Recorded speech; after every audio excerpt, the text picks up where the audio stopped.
रामकृष्ण था, अच्छा तुम्हारी स्त्री कैसी, विद्या शक्ति या अविद्या शक्ति? श्री रामकृष्ण की जो कोड लैंग्वेज है विद्या शक्ति और अविद्या शक्ति, ये तो मास्टर माँ से कहां से जानेंगे, अभी तो द्वितीय दर्शन है। ये रामकृष्ण देव हर एक स्त्री को दो भाग में विभाजित करते थे। कुछ स्त्रियां विद्या शक्ति जो कि खुद भी ईश्वर की ओर अग्रसर हो रही है, दूसरों को भी ईश्वर की अग्रसर होती कराती है, और दूसरी है अविद्या शक्ति कि जो कि उनको माया में खींचती है। तो ये मास्टर माँ से समझे नहीं, अरे जी अच्छी है पर अज्ञानी है। श्री रामकृष्ण अप्रसन्न होकर, और तुम ज्ञानी हो?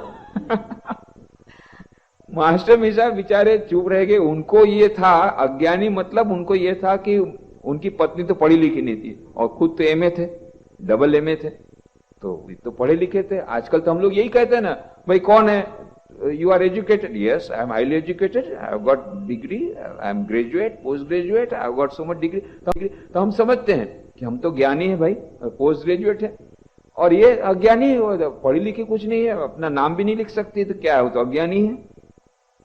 पर वो श्री रामकृष्ण देव किसको ज्ञान कहते हैं ये मास्टर को पता नहीं था। मुंडकोपनिषद में आता है, द्वे विद्ये वेदितव्ये पराच अपराच, दो प्रकार की विद्या है, परा और अपरा।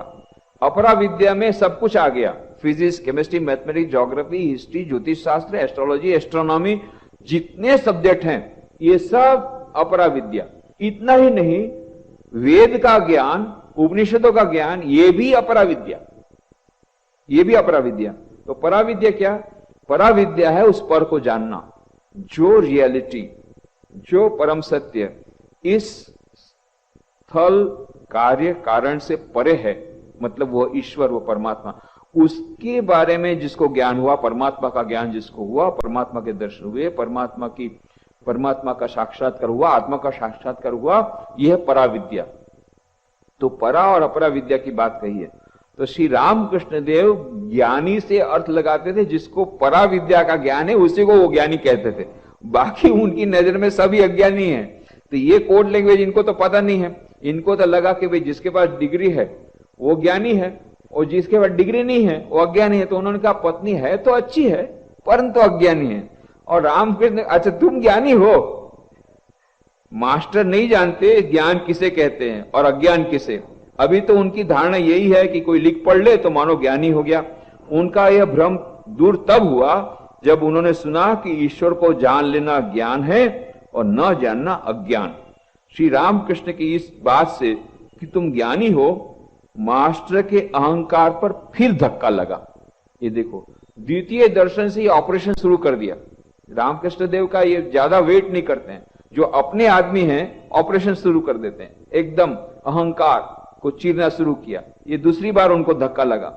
तो मानो मास्टर को तैयार करना है, परफेक्ट इंस्ट्रूमेंट बनाना है। इंस्ट्रूमेंट कब परफेक्ट बनेगा? जो उसमें अहंकार लेश भी रहेगा तब तक वो परफेक्ट इंस्ट्रूमेंट नहीं हो सकता है। तब तक वो जो यंत्र है वो भगवान का यंत्र नहीं हो सकेगा। तो यंत्र को परफेक्ट बनाना है तो उसमें थोड़ा सा भी खुद का अहंकार रहेगा, तो पूरा अहंकार दूर कर रहे हैं। ये दूसरी बार धक्का लगा। पहली बार धक्का लगा था जब उन्होंने कहा कि तुम्हारा विवाह भी हो गया, बच्चे भी पैदा हो गए, तो विवाह, उनका धक्का लगा, अहंकार पर धक्का लगा, अरे क्या मैंने ऐसा कोई बुरा काम किया। अब दूसरी बार धक्का लगा कि तुम क्या ज्ञानी हो? दूसरी बार धक्का लगा अहंकार पर। श्री रामकृष्ण पूछा, अच्छा तुम्हारा विश्वास साकार पर है या निराकार पर?